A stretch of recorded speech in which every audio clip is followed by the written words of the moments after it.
Hi again.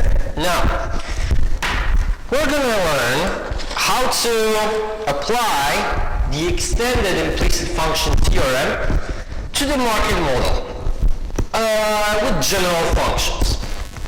Okay, so the market model, as before, has equilibrium condition, quantity demanded and quantity supply, but now we're going to change it slightly. Well, we're going to develop it further. Let's just say the demand, in our case, is some function of price, customer's income, price of a substitute or a group of substitute goods, and price of a complement, or price of a group of complement goods. Okay, look, we do not know exactly how this function looks like, but we clearly can deduce from what we learned in microeconomics class, but not with me, but I assume you did, what should be the partial derivatives here. Well, clearly, assuming that this is a normal good, we will have the partial derivative of demand with respect to price negative. The higher the price, the lower the quantity demanded. Then, again, assuming the good is normal, the higher the customer's income, the higher the demand. Now, the higher is the price of a substitute, the more customers will be willing to purchase a given good.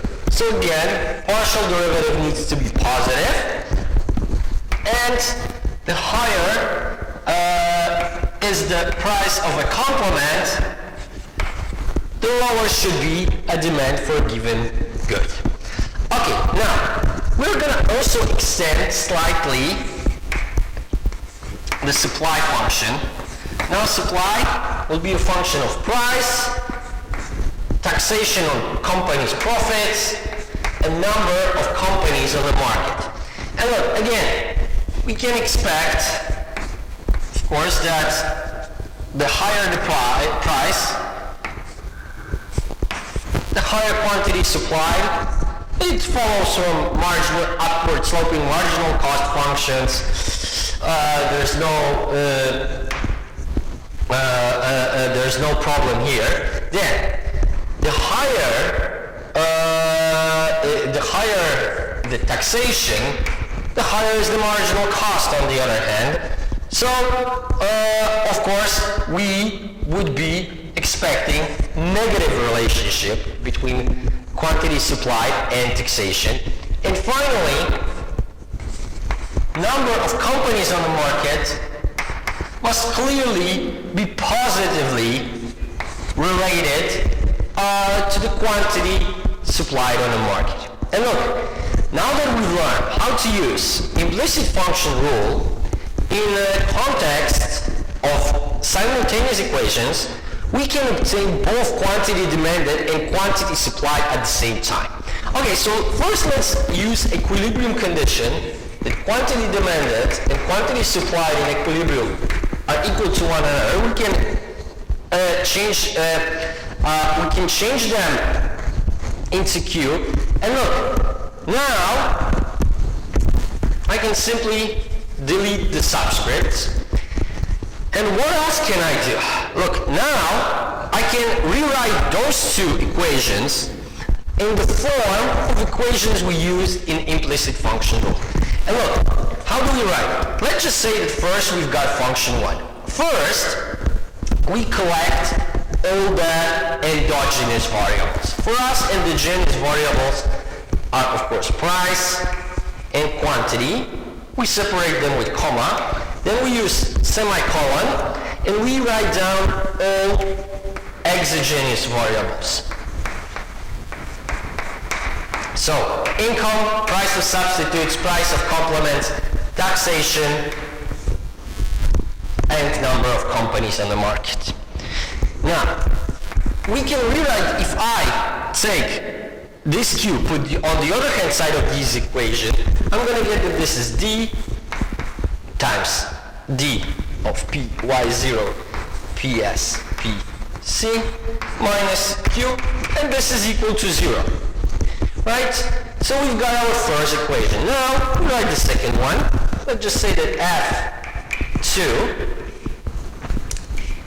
again, is a function of 2 endogenous and 5 exogenous variables. Using the same trick, moving Q over here, we get this is S, price, taxes, number of companies, minus Q equal to 0. Look, we assumed away at the very beginning that this function has continuous partial derivatives. We know their signs, and this is everything that we need to know.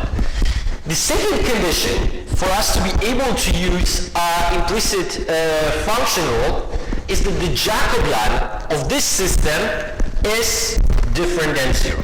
So let's calculate the Jacobian. Look, we need to simply differentiate those two variables with respect to endogenous variables. So we will have partial derivative of F1 with respect to P, partial derivative of F1 with respect to Q, partial derivative of F2 with respect to P, partial derivative of F2 with respect to Q. Now, so what we have here is simply derivative of demand with respect to price. Derivative here, we have just Q, so we obtain negative 1. In the second equation, differentiating with respect to P gives us ds dP and negative 1. And look, actually, we don't need to calculate anything here. We even don't have enough information to do so. But look, this is actually a very virtue of this method, not its disadvantage. Because look, we have very general information, and we can assure some conclusions even in the context of very general information. Okay, let's calculate it all out. Okay, so this is a regular determinant. Well, let's start over here. We will have derivative of S with respect to price minus derivative of demand with respect to price. Okay, and now, look, we know from the assumptions that this is positive, this is negative. Negative with a minus must be positive, so this is definitely positive. And because it is positive, we can be sure that we can use implicit function rule. And look, in our context, implicit functions that we look for is the function of equilibrium price, and remember we used equilibrium condition here, as a function of all exogenous variables in the model. And of course, the second one is a quantity as a function of all exogenous variables in the model.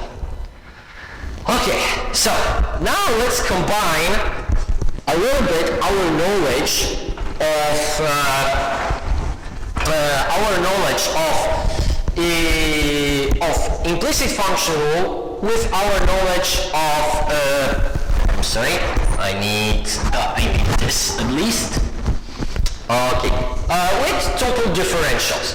Okay, let's calculate total differential of this system. Okay, so look, we've got first derivative of demand with respect to price times change in price. Oh, look, let's just do here one more thing that we can.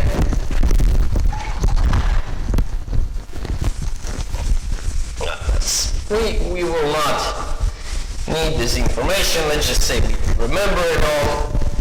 And look, we can rewrite this system now in the following form.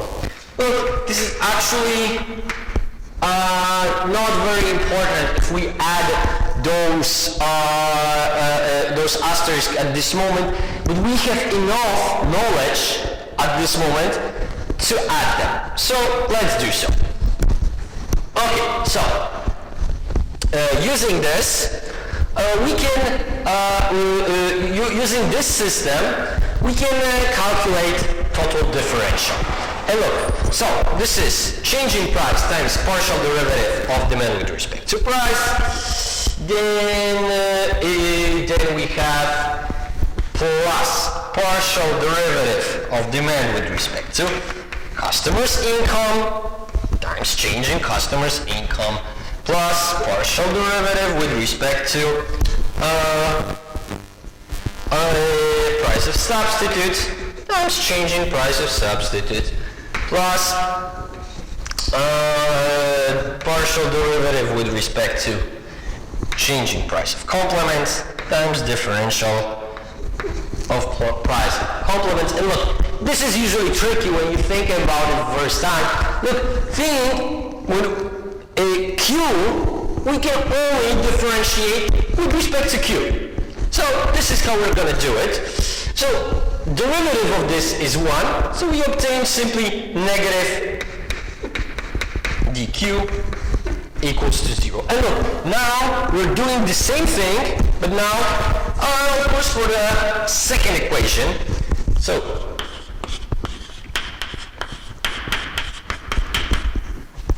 here we have change in price times partial derivative, and we write the same expressions for all the variables in the model.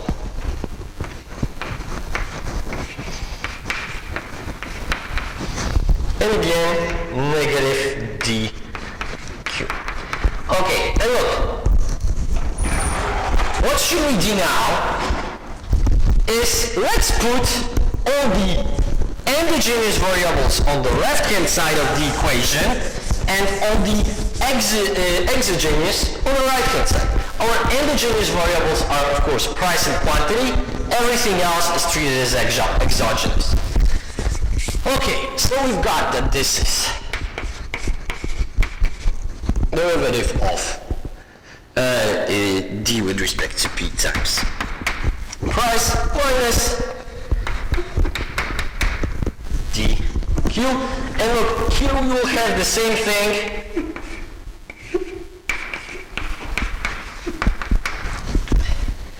For the second equation, with only one difference, that here we have derivative of supply. Okay, now, here we move everything to the right-hand side, so everything will come with minus. So we have minus derivative of d with respect to incomes times the income minus derivative of d with respect to price of substitutes times change in price of substitute, and minus derivative of demand with respect to price of complements times change in price of complements.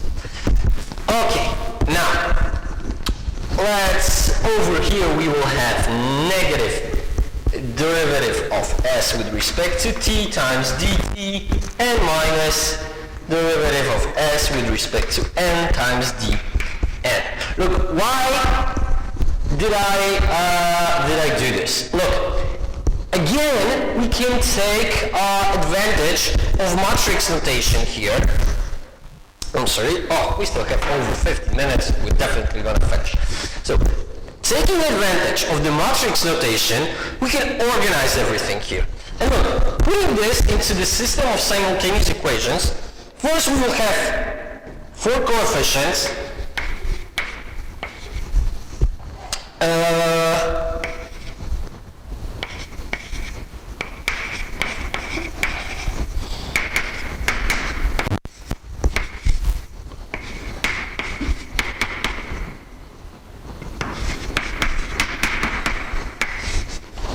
Two endogenous variables, changes in price and changes in quantity, and finally we will have vector of exogenous terms.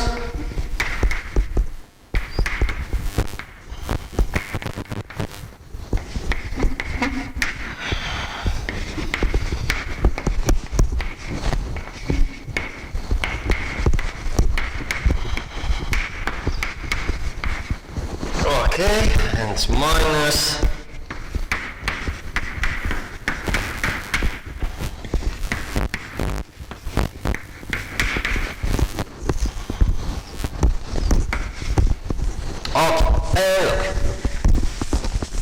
we don't need this anymore. And now, I already put asterisks over here. Well, I'm allowed to do it because we already assured that Jacobian is different than 0. And look, if I calculate the determinant of this, I will get Jacobian. So now we have the system of simultaneous equations in the matrix form, but now why is this so advantageous? Look, what we want to obtain here are comparative static derivatives of price and quantity with respect to all those exogenous variables. So what changes in equilibrium price and quantity are induced by changes in those variables? Now, when we do so, of course, we need to consider the change in each variable separately, ceteris paribus, right? So, this is when this matrix notation comes extremely handy. Look, what am I going to do over here? Let's just say that first, I want to check the impact of increase in the price of a substitute on equilibrium price and quantity. Well, this is actually so how do we accomplish that? We need to assume that the price of a substitute is changing, but everything else, so income, price of a complement, taxation, and number of companies on the market are constant. Look, now you can see how this system of simultaneous equations reduces to just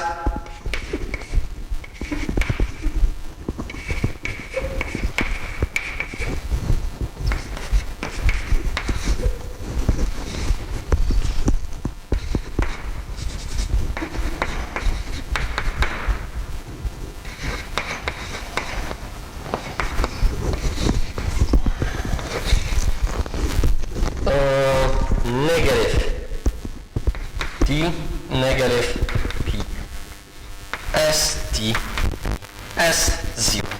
Look, because 0, 0, 0, 0, all those components are gone. This is everything that we need. And look, this is actually not the end. We can make it even simpler. Look, because dps is different than 0, then we can divide both sides of this equation by dps. And look, what happens on the right-hand side? Here, this changes into 1. 0 divided by any number other than 0, still 0. Here, we will have dp divided by dps. So we can interpret this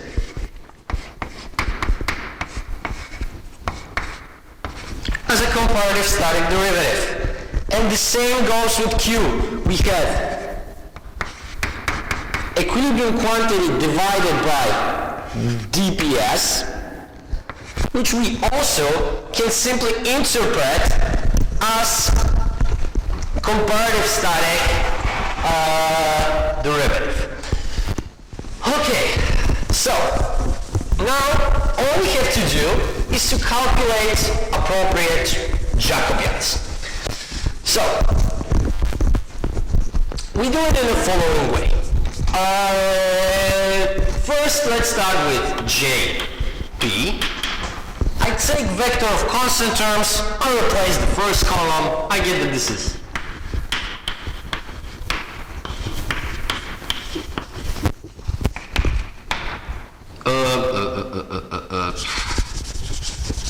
sorry, 0, -1, -1. If I calculate the whole thing, I'm gonna get that this is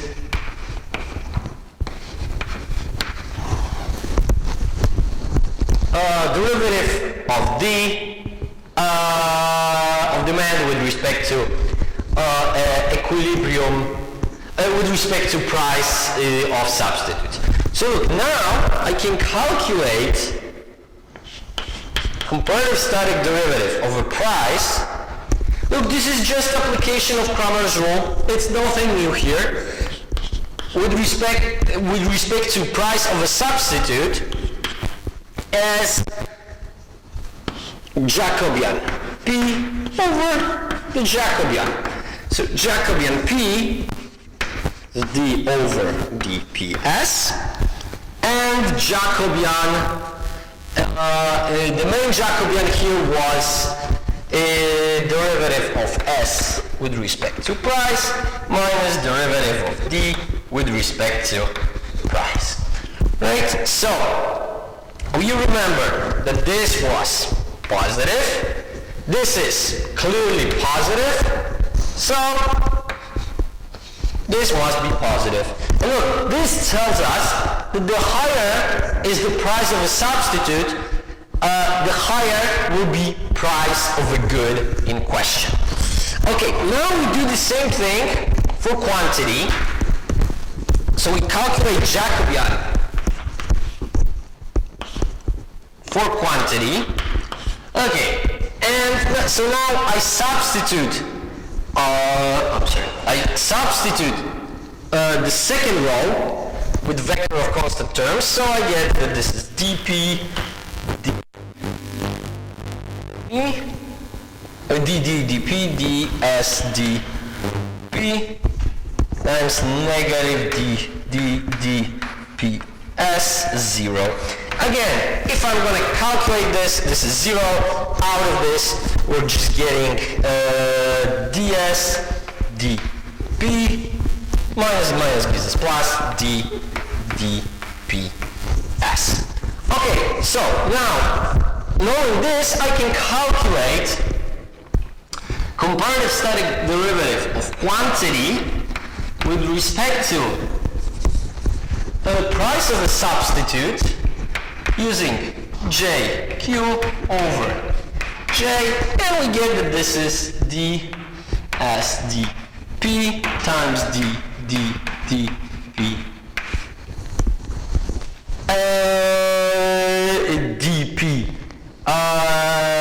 dPs over ds dP minus dP.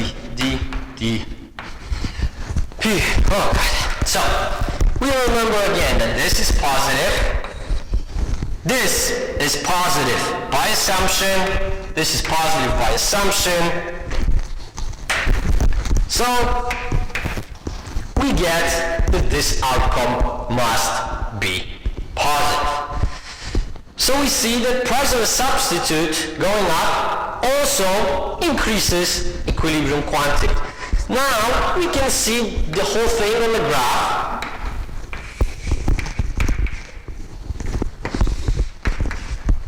Okay. Now, as we discussed before, we do not need to have linear demand. It can be any shape with negative first derivative. Supply can be any shape with negative with positive first derivative. So look, here we have equilibrium price and equilibrium quantity. And now we see that once price of a substitute goes up, demand goes up, and we see that we have higher equilibrium price, higher equilibrium quantity. Okay, let me just check the time. Okay, we have last 5 minutes. So, now let's just say that we want to check what is the impact of a change in the number of companies. Look, how do we do it? Now, we need to simply assume that change in the number of companies is equal to 0, and then change is different than 0, and changing everything else does not happen, so everything else stays constant. Okay, look, again we can use this equation. We can use this equation. Here we do not have expression with dn, so everything is 0. Here is expression with dn, so we have. And again, we will be dividing equation by dn. So here I'm going to obtain dn. And this is coin. Okay, so just as before, let's start by calculating the Jacobians. So Jacobian for price, we substitute the first column, we get 0, negative s, ds, d, n, negative 1, negative 1. This is simply equal to negative ds, dn. Minus, minus, and minus, right? So, derivative of price with respect to number of companies, equilibrium price, is given by negative ds, dn over the Jacobian, which we'll remember as positive. And look, this one is positive, right, by assumption, and it makes sense. The bigger number of companies, more product on the market. We have minus up front, so this must be negative. This is how we get that when the number of companies on the market increases, the price of a product should go, equilibrium price of a product should go down. Now, we calculate Jacobian for quantity, so we get that this is dp, ds, dp, 0, negative s, negative n. And now, so this will be 0, we just need to multiply those two. dp times ds, dn. Okay, and now we can write the expression.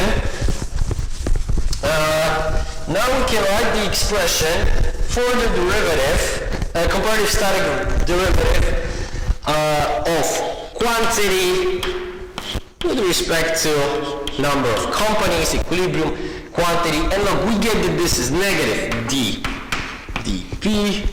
ds, dn over the Jacobian, which is positive.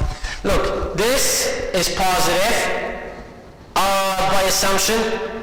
Demand is negatively sloped, so this is negative with minus, this is positive, and which assures us that the higher is the number of companies on the market, the higher is the equilibrium quantity. Okay, finally, how do we see it on the graph? Look, here we have price, here we have quantity, demand, supply, equilibrium price, equilibrium quantity. More entries to the market, shift. Supply up, supply increases, which results in lower price and higher quantity. Okay, at home, please check what happens when price of complements changes, when customers' income changes, and when taxation increases. Valeria is going to check it. Thank you very much for your attention.